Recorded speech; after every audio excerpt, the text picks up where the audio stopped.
Olá mundo, somos Anonymous. Neste, viemos te alertar sobre a manipulação do sistema. Primeiro, a estratégia da distração.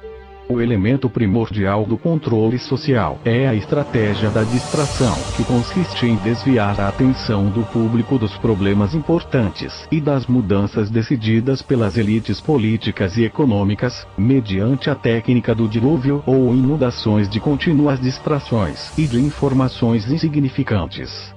A estratégia da distração é igualmente indispensável para impedir ao público de interessar-se pelos conhecimentos essenciais, na área da ciência, da economia, da psicologia, da neurobiologia e da cibernética.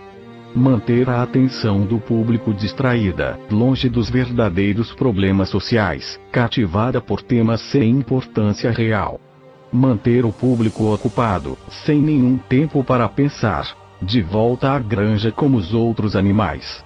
Segundo, criar problemas, depois oferecer soluções. Este método também é chamado problema-reação-solução. Cria-se um problema, uma situação prevista para causar certa reação no público, a fim de que este seja o mandante das medidas que se deseja fazer aceitar. Por exemplo, deixar que se desenvolva ou se intensifique a violência urbana, ou organizar atentados sangrentos, a fim de que o público seja o mandante de leis de segurança e políticas em prejuízo da liberdade. Ou também, criar uma crise econômica para fazer aceitar como um mal necessário o retrocesso dos direitos sociais e o desmantelamento dos serviços públicos. Terceiro, a estratégia da gradação. Para fazer com que se aceite uma medida inaceitável, basta aplicá-la gradativamente, por anos consecutivos.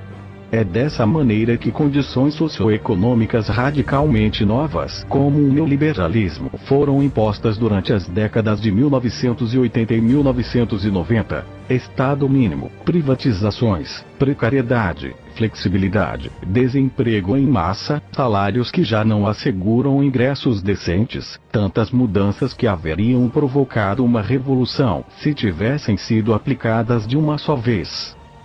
Quarto, a estratégia do deferido. Outra maneira de se fazer aceitar uma decisão impopular é a de apresentá-la como sendo dolorosa e necessária, obtendo a aceitação pública, no momento, para uma aplicação futura. É mais fácil aceitar um sacrifício futuro do que um sacrifício imediato. Primeiro, porque o esforço não é empregado imediatamente. Em seguida, porque o público, a massa, tem sempre a tendência a esperar ingenuamente que tudo irá melhorar amanhã e que o sacrifício exigido poderá ser evitado.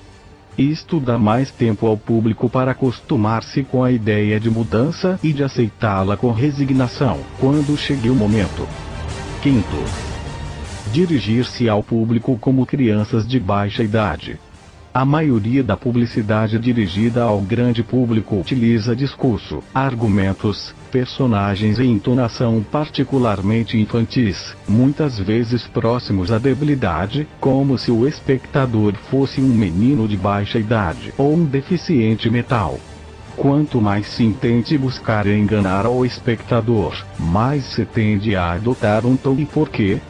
Se você se dirige a uma pessoa como se ela tivesse a idade de 12 anos ou menos, então, em razão da sugestionabilidade, ela tenderá, com certa probabilidade, a uma resposta ou reação também desprovida de um sentido crítico, como a de uma pessoa de 12 anos ou menos de idade. Sexto, utilizar o aspecto emocional muito mais do que a reflexão. Fazer uso do aspecto emocional é uma técnica clássica para causar um curto-circuito na análise racional, e por fim ao sentido crítico dos indivíduos. Além do mais, a utilização do registro emocional permite abrir a porta de acesso ao inconsciente para implantar ou enxertar ideias, desejos, medos e temores, compulsões, ou induzir comportamentos.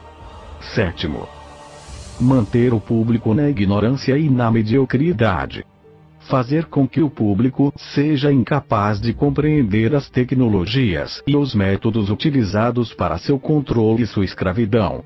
A qualidade da educação dada às classes sociais inferiores deve ser a mais pobre e medíocre possível, de forma que a distância da ignorância que paira entre as classes inferiores às classes sociais superiores seja e permaneça impossíveis para o alcance das classes inferiores. Oitavo. Estimular o público a ser complacente na mediocridade. Promover ao público a achar que é moda o fato de ser estúpido, vulgar e inculto. Nono. Reforçar a revolta pela autoculpabilidade. Fazer o indivíduo acreditar que é somente ele o culpado pela sua própria desgraça, por causa da insuficiência de sua inteligência, de suas capacidades, ou de seus esforços. Assim, ao invés de rebelar-se contra o sistema econômico, o indivíduo se autodesvalida e culpa-se, o que gera um estado depressivo do qual um dos seus efeitos é a inibição da sua ação. E, sem ação, não há revolução. 10º. Conhecer melhor os indivíduos do que eles mesmos se conhecem. No transcorrer dos últimos 50 anos, os avanços acelerados da ciência têm gerado crescente brecha entre os conhecimentos do público e aquelas possuídas e utilizadas pelas elites dominantes. Graças à biologia, à neurobiologia e à psicologia aplicada, o sistema tem desfrutado de um conhecimento avançado do ser humano, tanto de forma física como psicologicamente. O sistema tem conseguido conhecer melhor o indivíduo comum do que ele mesmo conhece a si mesmo. Isto significa que, na maioria dos casos, o sistema exerce um controle maior e um grande poder sobre os indivíduos do que os indivíduos a si mesmos. Essa é a forma de manipulação que o sistema impõe a você. Até a próxima.